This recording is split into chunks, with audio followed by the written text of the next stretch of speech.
든든한 우리 집 주치의와 함께하는 시간 닥터플러스입니다. 오늘은 외과 전문의 임시연 원장 스튜디오에 모셨습니다. 안녕하세요. 네, 안녕하세요. 국회 건강 플러스 시청자 여러분. 외과 전문의 임시연입니다. 네, 어서 오십시오. 오늘 주제 알려주시죠. 네, 오늘은 국민의 70% 정도가 겪게 되고 국내 전체 수술 건수 2위를 차지할 정도로 흔한 국민 질환 바로 치질인데요. 흔하지만 확인되지 않은 많은 잘못된 정보가 오늘만큼은 부끄러움이 키우는 이 병 치질에 대해서 자세히 알아보도록 하겠습니다. 네, 자 오늘 주제가 치질입니다.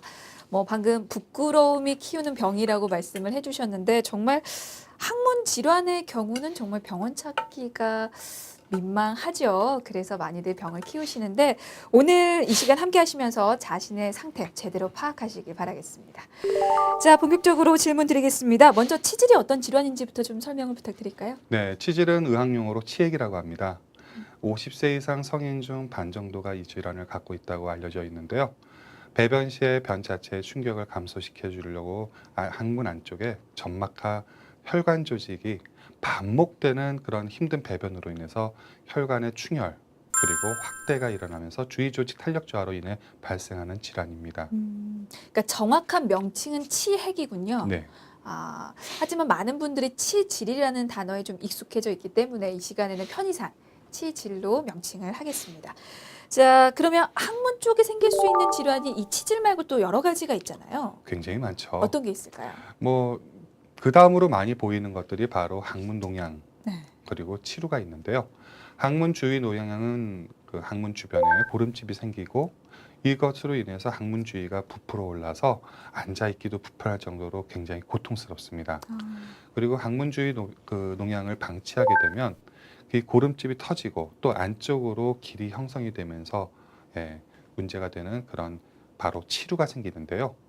이런 고름 같은 거 그리고 진물 같은 게 계속 나오는 이 치루, 이게 가장 그 다음으로 많은 질환이라고 할 수 있겠죠. 네.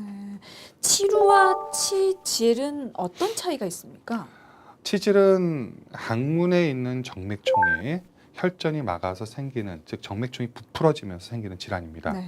따라서 이 생긴 게 거의 이제 뭐랄까 덩어리를 접해서 오는 그런 경우가 많고요. 치루는 항문 혹은 직장 부위의 그 항문부 피부에 굴이 형성되면서 생기는 질환입니다. 따라서 주로 감염으로 인해서 농양이 생기고 그렇게 이제 문제를 일으키는 질환이죠. 아마도 환자분들이 생각할 때 이 보이지 않는 부위라 구별을 잘 못하시겠지만 네, 네. 궁극적으로 치핵 그리고 치질이죠. 관리만 잘하면 되는 그런 질환이고요. 치루는 가능한 한 빨리 수술을 하셔야 되는 그런 질환이라고 할 수 있습니다. 그러면 항문 쪽에 생길 수 있는 질환이 치질과 치루 말고 또 어떤 게 있나요? 굵은 변을 보면서 생기는 치열도 있고요. 즉 항문 주위가 이제 갈라지면서 찢어진다고 생각하시면 되죠. 네. 증상에 따라서 이제 종류가 다양한데 단순히 찢어지는 그 열상만 나타내는 급성 치열도 있고, 그리고 그게 계속 반복이 되면서 난치성 궤양을 만드는 만성 치열이라고 하는 것도 있습니다. 또 항문 주위가 간지러워서 오는 항문 소양증이 있고요. 이 항문 주위가 가렵다 보면 자주 긁게 돼 갖고 그 주변이 열상이나 아니면 이제 배변 시에 이제 통증 같은 거 이루어지기도 하는데요. 주로 야간 배변 시 심해지기도 하고 또 여름철에 땀 많이 나다 보니까 더 심해지는 경우가 있습니다. 이렇게 막 가려워서 긁게 되면 피부가 많이 상하고 또 그러다 보니까 휴지에 피도 묻어 나오고 피부 색깔까지도 약간 허옇게 변하기도 합니다. 생각보다 항문에 나타나는 질환이 꽤 많네요. 굉장히 많죠. 네, 나타나는 양상이라든지 원인들은 다 다르지만 어쨌든 참고 차원에서 일단 질문을 드렸고요. 자, 다시 치질이라는 주제로 포커스를 맞추도록 하겠습니다. 치질이 종류가 몇 가지가 있더라고요. 어떻게 나뉩니까? 치질은 크게 내치질과 외치질로 나눠지는데요. 이 내치질이라고 하는 거는 주로 이 내치 정맥총에 이제 거기에 혈전이 막히게 되면서 내치 정맥총이 부풀어 오르는 그런 상태로 오는 거고, 외치핵이라고 하는 외치질은 외치 정맥총에 혈전이 막혀서 오는 거죠. 우리가 있다 없다, 그것도 잘 모르지만 증상적으로도 약간은 알 수 있는데요. 내치핵 같은 경우는 통증이 주로 오기도 합니다. 하지만 대변 볼 때 주로 피가 많이 나고 그것이 뭐 한두 방울 떨어지기도 하지만 좀 흥건히 어떨 때는 그게 피가 쭉쭉 뻗기도 합니다. 그렇게 해서 오는데 희한한 게 피가 나는데 그 피가 날 때 쓰라리거나 아픈 건 덜해요. 오히려. 더 낫다고요? 네. 그런 게 별로 없습니다. 아, 그러니까 피가 나면서 좋아지는 게 아니라 네. 피가 나면서 증상이 좀 적다는 거죠. 반대로 치열 때문에 피가 나면서 올 때는 예, 좀 따갑고 아프죠. 네. 반면에 외치액은 밖에서 쉽게 만져집니다. 그리고 그걸 조금만 만져줘도 아픈 증상이 너무 심하고요. 예, 이렇게 앉아 있는 그 자체가 좀 많이 힘들어들 하실 정도입니다. 아. 예. 둘 다 공통된 증상은 대변을 보면서, 즉 배변 시에 좀 많은 통증을 일으킨다는 게 비슷한 증상이라고 할 수 있겠죠. 아니, 같은 치질이어도 종류에 따라서 이렇게 차이가 좀 날 수가 있나요, 증상이? 그러면 외치질과 뇌치질이 동시에 생길 수도 있습니까? 대부분 뇌치질만 이제 인해서 네네. 예, 치액 환자분 중에 이제 뇌치질만 생기는 경우가 대부분인데요. 물론 외치액만으로도 오시는 분들도 있습니다. 네. 하지만 간간이 뇌치액과 외치액이 동반된 경우도 있는데요. 이럴 때는 일반적으로 외치질 환자에서 보이는 급성 통증, 그러니까 조금만 뭐 대도 아픈 그런 통증과 항문 쪽에 만져지는 종물로 인해서 오는 경우가 많죠. 또 그 이걸 갖다 치료를 하고 이런 데 있어서는 근데 그렇게 차이는 없습니다. 아, 예, 뭐 뇌치질, 외치질 같이 있는 경우 별 차이는 없습니다. 어쨌거나 그러니까 같이 생길 수 있다라는 말씀이죠. 충분히 같이 생길 수 있습니다. 아, 치질의 원인은 어디에 있습니까? 대부분 예, 직장 생활에서 뭐 과도한 업무량, 네. 그로 인해서 또 생기는 스트레스, 예, 만병의 근원이라고 하죠. 네. 스트레스, 그리고 채식에서 이제 육식으로 좀 변해가는 요즘 서구화되는 그런 식생활 변화, 그리고 예, 가장 문제가 되는 게 이제 변비, 그리고 이제 여성분들 출산과 관련돼서 뭐 이런 여러 가지 요인들이 복합적으로 작용하는 경우가 대부분입니다. 또 간혹 이 유전적인 요인을 가진 분들은 항문 혈관이 선천적으로 약하기 때문에 아, 이걸로 인해서 연령대가 일반적인 분들 치질 생기는 것보다 좀 어린 나이에 생기기도 하고요. 또 배변 시간이 길고 이런 변비, 설사들이 계속 반복되는 뭐 장증후군, 과민성 장증후군 이런 경우도 많이 생기고요. 또 장시간 이렇게 앉아서 일하는 그런 직업, 또 과음을 하는 이런 술을 즐기는 그런 문화 이런 것들도 예, 원인이 될 수 있습니다.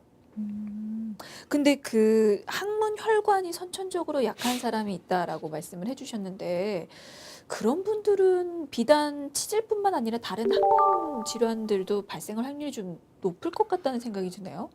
이 항문 혈관이 약한 분들의 경우, 예, 그 우리 치액이 잘 생기는 경우가 많은데 네네. 그렇다고 해서 이제 물론 그분들은 다른 혈관 기형들도 많이 있습니다. 네. 하지만 다른 항문 질환을 동반하는 경우는 다른 일반적인 분들과 그렇게 차이는 나지는 않습니다. 그렇군요. 이게 또 음주, 술도 영향을 준다고 말씀을 해주셨잖아요. 네. 이게 술이 항문에 그러면 어떻게 영향을 미치는 겁니까? 이 술을 자주 마시면 항문 쪽에 있는 혈관이 네. 우열되고 이게 딴 동맥이 아니라 정맥입니다. 네네. 정맥이 우려되면서 넓어지고 확장이 되고 그러다 보니까 발생하는 경우가 많은데요. 특히 술 중에서도 포도주나 아니면 맥주, 막걸리처럼 발효만 시킨 술이 좀 더 심하게 일으킵니다. 아, 물론 이제 이런 술을 마실 땐 좀 더 신경을 써주셔야 되고요. 네. 일단 항문 쪽에 치질이라고 하는 뭐 내치질이건 외치질이건 네. 이런 치질이 있을 때는 금주를 하시는 게 가장 중요한 치료법 중에 하나입니다. 그렇군요. 아, 이게 그러니까 진단을 받으면 반드시 술은 끊는 게 좋다라는 말씀이시죠. 그리고 변비도 치질의 한 원인으로 지목을 해주셨어요. 물론 배변 습관하고도 연관이 있을 거라는 생각은 했었는데 변비와 이 치질은 어떤 구체적으로 연관성이 있는지도 좀 궁금한데요. 가장 간단하게 생각해서 변비가 있으면 네, 배변할 때, 즉 대변을 볼 때 항문에 힘을 많이 주게 되죠. 아, 그러다 보니까 항문에 있는 내치정맥총, 외치정맥총에 혈관이 압박이 엄청나게 됩니다. 네. 그리고 그러다 보니까 혈류가 흐르지 않고요. 또 변비가 있는 분들의 대변은 굉장히 딱딱하고 굵습니다. 맞아요. 그러다 보니까 그걸로 인해서 혈관의 압박이 더 심해지죠. 아, 당연히 변비가 있으면 굉장히 큰 문제를 일으키게 되겠죠. 그러면 변비 환자분들은 치질이 있다고 해서 치질부터 치료할 게 아니고 변비부터 좀 치료를 하셔야겠네요. 그렇죠. 치질 치료가 네, 변비만 치료해도 치질이 자연적으로 좋아지는 경우가 대부분입니다. 실제로. 예, 변비가 있으신 분들은 일단 우리나라 음식 좋은 게 있습니다. 네. 청국장, 아. 된장, 김치 무조건 보이는 대로 다 드셔야 됩니다. 그리고 이렇게 발효가 되어 있는 유산균 음료 네. 이런 것들도 도움이 되고요. 또 이상하게 이 변비 있는 분들, 물론 이제 남성분들 경우 그런 경우가 많은데 고기 좋아하시는 분들 많아요. 아. 그래서 섬유질 많은 그런 음식들 드시는 게 좋고요. 그리고 또 여성분들 중에 변비 있는 분들 굉장히 많죠. 그런 분들 희한하게 약국 가서 그냥 아무거나 이렇게 드시는 분들 많아요. 근데 이 네. 변비가 굉장히 중요합니다. 변비 치료제로 나온 것들이 대부분이 이 장에 있는 장에 있는 신경을 자극시켜서 변을 내보내는 그런 약들이 대부분이라 네. 이거 많이 먹게 되면 큰 문제가 일어날 수 있습니다. 어떤 따라서 문제? 네. 이걸 많이 먹게 되면 그러니까 처음에 한 알 넣어도 충분합니다. 아. 점점 늘려갑니다. 왜? 신경이 자극을 받아야 되니까. 나중에는 6알, 10알 그래도 장이 안 움직이는 경우 있고 끝끝내 장이 서버리는 경우가 생겨요. 아. 그래서 이 변비약은 꼭 전문의하고 상의하시고 처방을 받아서 드시는 게 좋습니다. 그러니까 변비는 방치한다고 수가 아니고 그냥 약국에서 약 사 먹는다고 수가 아니네요. 꼭 치료를 받으셔야 할 문제입니다. 꼭 받아야죠. 네, 이게 치질하고도 연관이 있다고 하니까요. 꼭 기억해 두시고요. 그리고 이번에는 치질 증상에 대해서 좀 알아보도록 하겠습니다. 앞서서 외치질과 내치질로 이제 치질이 나뉜다고 해주셨는데 종류에 따라서 또 증상이 살짝씩 달랐거든요. 네, 하나하나씩 좀 질문을 드릴게요. 먼저 내치질의 경우는 어떤 증상이 나타날 수가 있죠? 내치질의 가장 흔한 증상은 통증 없는 출혈입니다. 네. 그리고 대변을 보는, 즉 배변 시 항문으로 선홍색 출혈이 이렇게 비치듯이 나오는 경우도 있고 한두 방울 떨어져 갖고 변기에 있는 물이 빨갛게 보이는 경우가 많겠죠. 물론 아주 드물지만 물총 쏘듯이 쭉쭉 뻗는 경우도 있습니다. 이런 증상을 방치할 때 시간이 경과하면 이제 빈혈 같은 게 오기도 하는데요. 젊은 사람한테서 가장 흔한 빈혈 원인 중에 하나가 바로 치질이라고 합니다. 따라서 이 치질 좀 관리를 잘 해주셔야 되는데 또 다른 증상은 배변시나 아니면 힘든 일 할 때 치질이 밖으로 돌출돼 버리는 경우가 있습니다. 그래서 그것 때문에 불편하기도 하고 또 통증도 옵니다. 그런 게 이제 내치질의 가장 흔한 증상이라고 할 수 있죠. 또 그거를 방치해서 나온 상태에서 치질이 밖으로 다 나온 상태에서 방치하다 보면 괴사가 일어나는 경우가 있습니다. 환상 괴사가. 그래서 이런 환상 치질, 괴사성 환상 치질 같은 경우는 문제가 커지는 경우가 있죠. 이 밖에도 이제 뭐 잔변감도 있을 수 있고 그리고 뭔가 이 설명할 수 없는 약간의 좀 뭔가 좀 찜찜하다고 하는 그런 불편한 거 있죠. 네. 그런 것도 올 수 있고 또 이제 간지러운 증상 네. 그리고 원인 모르게 뭔가 좀 묵직하게 통증 같은 것도 올 수 있고 그런 증상들이 나타나기도 하죠. 그렇군요. 근데 뭐 잔변감이라든지 뭐 통증이라든지 이런 거는 사실 다른 증상들과도 좀 겹치기도 하잖아요. 네. 그러면 어떻게 보면 증상만으로는 다른 항문 질환들뿐만 아니고 어떤 대장 관련 질환과도 좀 구분이 어렵지 않을까 싶기도 하네요. 네, 그래서 반드시 진찰 해줘야 되고요. 그리고 검사를 꼭 해줘야 됩니다. 특히 대장에 생기는 직장암 그리고 S자 결장이나 이런 위쪽에 생기는 결장암 이런 것들하고 구별을 꼭 필요합니다. 특히 이 젊었을 때부터 치질로 인한 출혈이 계속 있던 분들이에요. 네. 그런 분들은 나이 들어서 피가 났을 때 뭐 치질이겠지 하고 이렇게 방치하다가 암을 이제 악화시켜서 문제가 생기는 경우가 종종 있습니다. 네. 따라서 그런 분들은 꼭 내시경이나 이런 것들을 통해서 관별을 하시는 게 필요하겠죠. 그렇군요. 그러니까 치질이 직장암이라든지 대장암과 함께 동반돼서 나타날 수 있다는 말씀이시고요. 예, 충분히 가능합니다. 알겠습니다. 그렇기 때문에 진료는 꼭 병원에서 받아보시고요. 자가진단 절대로 안 됩니다. 자, 이번에는 외치질 경우에 어떤 증상이 또 나타나는지 여쭤볼게요.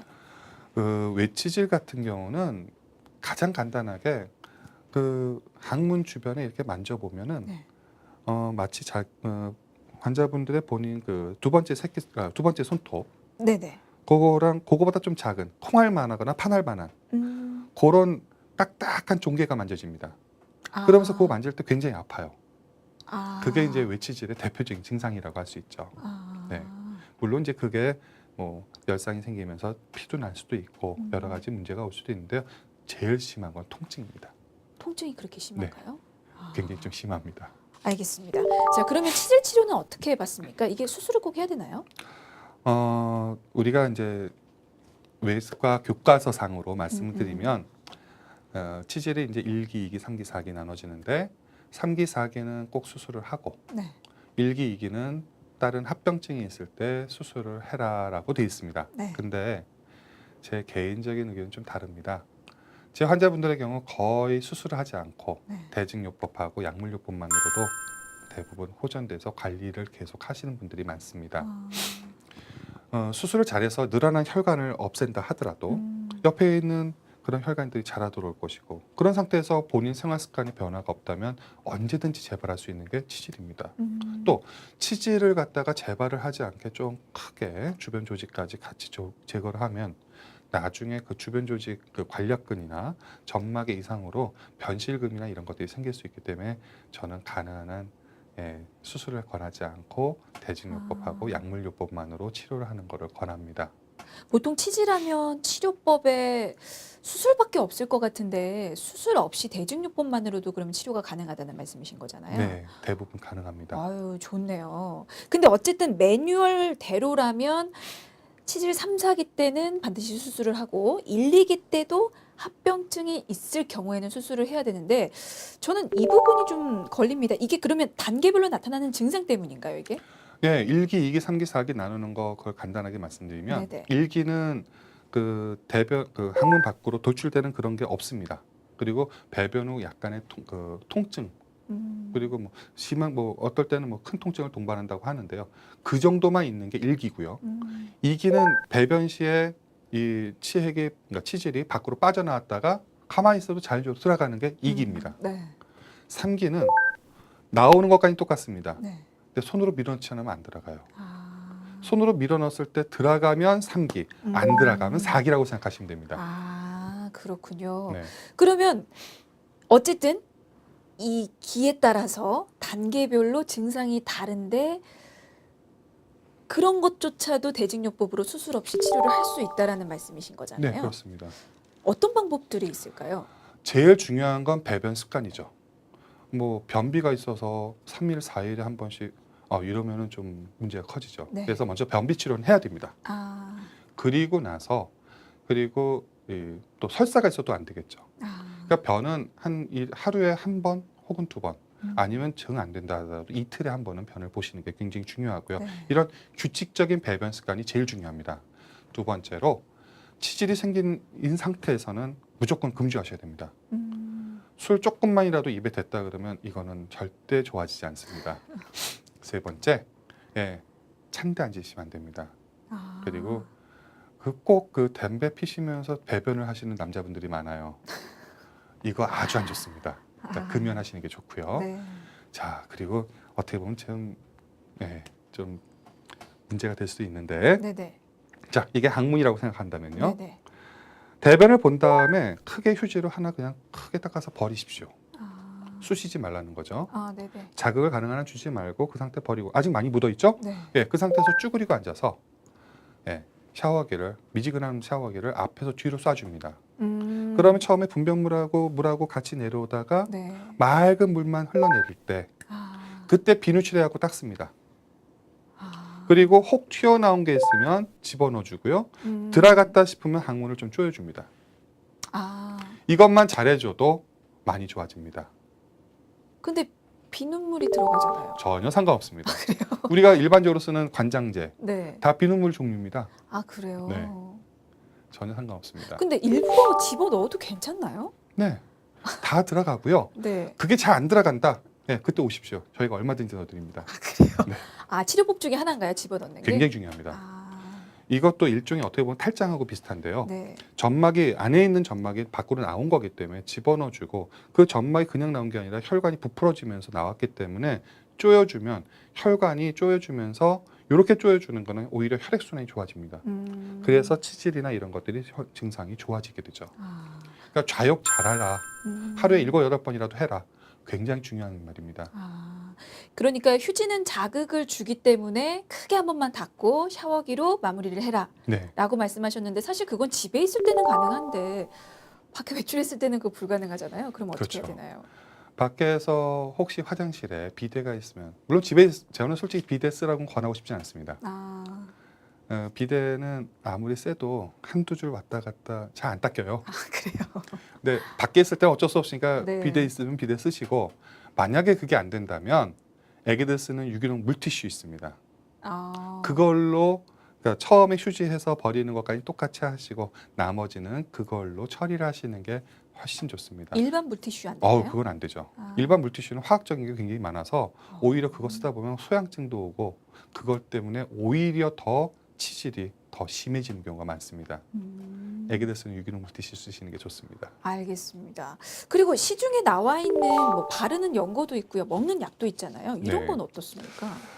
연고는 급성적으로 이렇게 통증을 좀 완화시켜주는 효과가 좋습니다. 네. 그리고 연골 바르면 아무래도 그게 윤활유처럼 돼갖고 집어넣는 것까지 좋죠. 네. 그 용도로 쓰시는 거 좋은데 계속 연고만 바르시다 보면 이 어른이나 애나 누구든지 사람은 항문을 자극을 하면 할수록 장 운동이 빨라지고요. 아, 장 운동이 빨라지면 빨라질수록 치질은 더 나빠집니다. 네. 물론 장 운동이 없어도 안 되겠지만 네.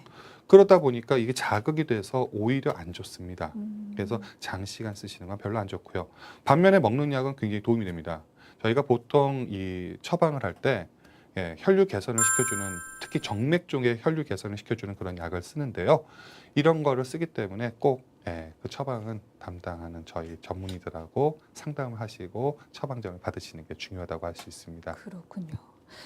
지금 배변 후 처리 방법 네, 그리고 배변 습관 또 먹는 약까지 도움을 받으면 수술 없이도 치료할 수 있다고 말씀을 해주셨어요. 근데 또 피치 못하게 또 수술까지 가야 하는 경우도 있지 않을까라는 생각이 네, 드는데 있습니다. 그런 경우는 어떤 경우인가요? 그러니까 이렇게까지 잘 했는데도 네. 약물까지 치료하고 뭐도 다 하고 했는데도 네. 계속 반복적으로 출혈이 돼갖고 빈혈을 어떻게 뭐 조절이 안 된다. 네. 계속 그렇다고 수혈하고 살 수 없는 거고 음. 그런 분들 같은 경우는 저희도 수술을 하죠. 또 그 치질 이 주변으로 농양이 생겨갖고 그것 때문에 이거 뭐 주사를 쓰고 약을 쓰고 다 했는데도 농양이 잡히지가 않는 경우가 있어요. 아. 그때는 어쩔 수 없이 수술을 해야겠죠. 아. 그리고 마지막으로 아까 잠깐 말씀드렸던 괴사성 치질이 있습니다. 음. 썩어버리는 거죠. 네. 그때는 어쩔 수 없죠. 응급으로 수술해야죠. 그렇군요. 네. 근데 치질이 재발률이 높지 않나요? 상당히 높죠. 그래서 뭐 재발률 적은 선생님 찾아간다 뭐 말들이 많은데요. 예. 근데 어떤 질환이건 다 똑같습니다. 재발이 왜 됐냐? 그 병원 잘못했다. 이 생각하시기 전에 내 생활적인 거는 변화가 있었는가를 먼저 생각하십시오. 관리. 네. 본인 자기 관리 안 해놓고 재발했다 어쨌다. 굉장히 많습니다. 네. 특히 제일 심한 게 치질인데요. 네. 치질이 그냥 오진 않죠. 분명 변비도 있고 본인 생활 습관 잘못된 생활 습관 때문에 오는 경우가 대부분인데 네. 이거 본인 생활 습관 전혀 안 바꾸고 음. 재발했다 뭐했다 그건 아니죠. 음. 본인 생활부터 바꾸시는 게 중요하죠. 그렇군요. 변비 있는 사람 변비 없애고 찬데 앉는 거 좋아하는 사람 찬데 좀 안 앉고 술 많이 드시는 분들 자주 드시는 분들 술 좀 줄이시고 네. 그러고도 안 되면 그때 뭐 왔으면 그때 뭐 대증 치료하고 그런 식으로 가야지 이걸 갖다가 재발했다 어쨌다 그건 아니죠. 그러면 지금 재발 맞고 평소 항문 건강을 지키는 게 아까 말씀하셨던 대중요법을 생각하면 될까요? 그러니까 대증요법이라고 해서 우리가 하는데 뭐 그런 것도 있지만 특별히 네. 서 있을 때 혹은 앉아 있을 때 잘 안 되더라고요. 서 있을 때는 누웠을 때 엉덩이에 적당한 압력을 줍니다. 우리가 흔히 말하는 대로 항문을 조인다는 그런 네. 느낌으로 압력을 주는 그런 운동들. 대표적인 게 이제 그런 거 많이 하는 게 케겔 운동이나 이런 것들이죠. 그리고 허리 건강을 위해서는 천정을 보고 주무시는 게 좋은데 치질이 있을 때는 살짝 옆으로 돌아 누워서 변이를 느끼면 이제 뭐 곧바로 화장실 간다던가 네. 이런 것들. 근데 이쪽이 아니라 이쪽입니다. 왼쪽으로 누웠을 때요.